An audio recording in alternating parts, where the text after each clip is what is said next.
Laridan. Avant de passer la parole à Monsieur Argout, donc un sondage va vous être lancé qui vous pose une question. Donc, selon vous, quelle est la qualité essentielle que doit avoir un expert administratif? Donc, vous aurez l'opportunité de nous répondre d'après la discussion que vous avez entendue et que vous allez avoir avec Monsieur Argout. Quelle est, selon vous, cette qualité essentielle? Et puis, on demandera à la voix à Claude de nous faire un petit peu un retour de ce sondage. Monsieur Argout? Bien. La question qui m'est posée, c'est de savoir quelles sont les attentes du magistrat vis-à-vis des postures de l'expert, principalement.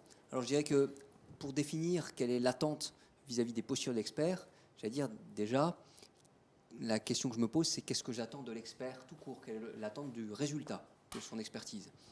La première attente, ce n'est pas la qualité de son avis, c'est déjà que son avis soit régulier, donc qu'il n'y ait pas de vice de procédure, et que son avis ne soit pas entaché d'irrégularité. C'est la première condition. Et la deuxième chose, c'est que arrive son avis qui soit de qualité. Et pour que son avis soit qualité, et pour qu'il ne soit pas entaché d'irrégularité, il faut, pour cela, à mon avis, que l'expert ait utilisé un certain nombre de moyens. Et ces moyens, je vais les balayer en me posant un certain nombre de questions. La première, c'est qu'il me semble, en reprenant ce qu'a dit Bernard Laïceda tout à l'heure, il faut d'abord que l'expert ait une ouverture d'esprit. Cette ouverture d'esprit, elle vient peut-être, je crois que cet après-midi, nous nous exprimons devant un public d'experts qui ont déjà de l'ancienneté. Et eh bien, l'ancienneté, c'est l'histoire que Bernard Laïceda nous a balayé tout à l'heure. Et sans avoir besoin de reprendre le détail de ce qu'il a exposé, on s'aperçoit que, tout simplement, il nous a montré qu'au-delà de son expérience, qui est un peu longue dans le temps, mais si on prend les quelques dernières années, il a été le témoin de modifications qui ont été assez substantielles et nombreuses dans le temps du Code de justice administrative, par exemple. Et donc, la première chose, la première condition de l'ouverture d'esprit, c'est aussi bien sur le terrain scientifique, qui est le domaine de l'expertise, que sur le terrain juridique, c'est ne pas avoir d'idées reçues, d'idées préconçues, et y compris en ce qui concerne les règles qui concernent le déroulement d'expertise, puisque la réalité scientifique évolue, on n'a pas d'a priori, eh bien, y compris en ce qui concerne les règles de droit applicables, il faut aller vérifier que les règles de droit qui s'appliquent sont bien celles qui sont prévues par le journal officiel, donc sur Légifrance, et pas sur je ne sais quelle impression qu'on peut trouver dans un document qu'on a imprimé tel jour ou tel autre. Deuxième chose, je me permets également de reprendre ce qu'a dit M. Laïceda tout à l'heure. En toute chose, il faut considérer la fin. Quel est le but poursuivi? Il me semble que l'exemple qui a été donné tout à l'heure sur le mur à 200 €, alors je ne sais pas s'il y a beaucoup de murs à 200 €, mais on a par exemple en matière de construction parfois des questions qui se posent avec la question de savoir quelle est l'origine de la fissure, quelle est l'origine du désordre ou de l'instabilité de la construction. Et s'il faut faire des sondages, des investigations à quelques dizaines de milliers d'euros pour des désordres qui sont du même ordre, ça ne vaut pas forcément la peine.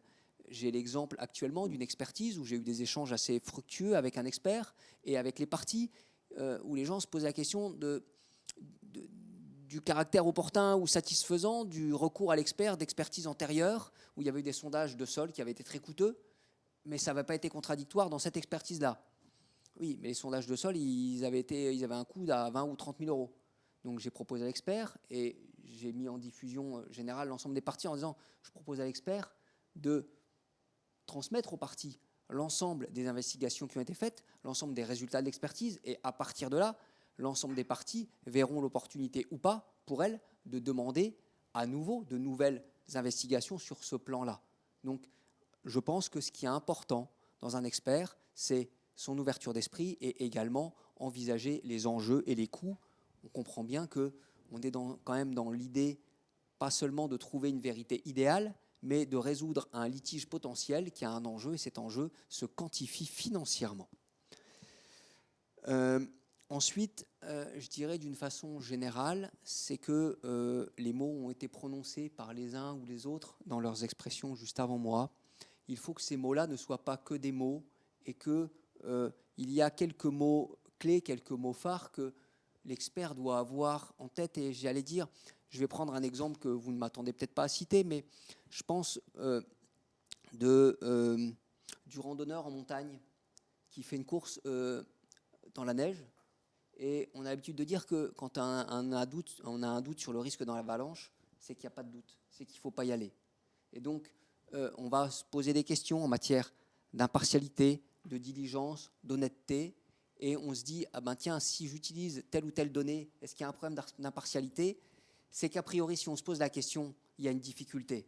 Donc, soit il faut qu'on renonce à l'expertise, soit il faut qu'on en parle aux gens, soit qu'il faut, voilà. C'est tout simplement, il y a une transparence sur toutes ces questions-là, simplement se poser les questions. Et une fois qu'on s'est posé les questions, la réponse est déjà comprise dans la question. Il s'agit c'est le cas en matière d'impartialité, c'est le cas en matière de diligence. Est-ce que j'ai décidé de moi-même? Est-ce que c'est honnête d'avoir décidé moi-même sans avoir pris les disponibilités, les convenances des parties, ou alors les convenances des parties, ça fait 3 mois que je leur ai posé la question, maintenant est-ce qu'il est temps que je fixe la date moi-même, etc., etc. Et en ce qui concerne l'honnêteté également, c'est-à-dire s'agissant de la prise en compte d'éléments extérieurs à l'expertise, s'agissant du fait de, voilà, je n'ai pas besoin de chercher d'exemple précisément, vous voyez très bien que ces mots-là, simplement les garder en ligne de fond, en back-office, les agiter régulièrement dans son esprit, ça suffit déjà à savoir si on a la bonne posture. Et je terminerai en reprenant les 4 mots qui ont été cités tout à l'heure par le docteur Sicard, donc les différentes personnalités qu'on peut trouver un peu pathologiques ou pas de participants à l'expertise. Eh bien, en réalité, c'est vrai et c'est faux. C'est-à-dire que c'est vrai, on a des gens qui peuvent être accrochés eux-mêmes à des centres d'intérêt, qui peuvent être figés sur un certain nombre de postures. Il faut garder en tête qu'il s'agit de la réalité de personnes qui poursuivent leurs intérêts propres avec leur vision personnelle des choses qui n'est pas illégitime et que l'enjeu de l'expert, c'est 2 choses assez complémentaires.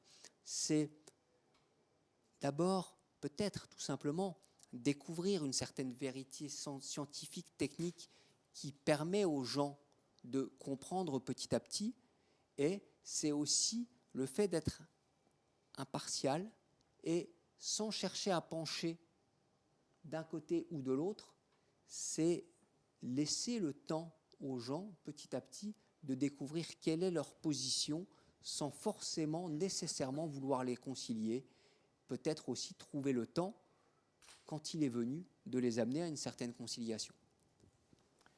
Merci Monsieur Argout. Est-ce que quelqu'un veut rebondir suite aux interventions de tout le monde?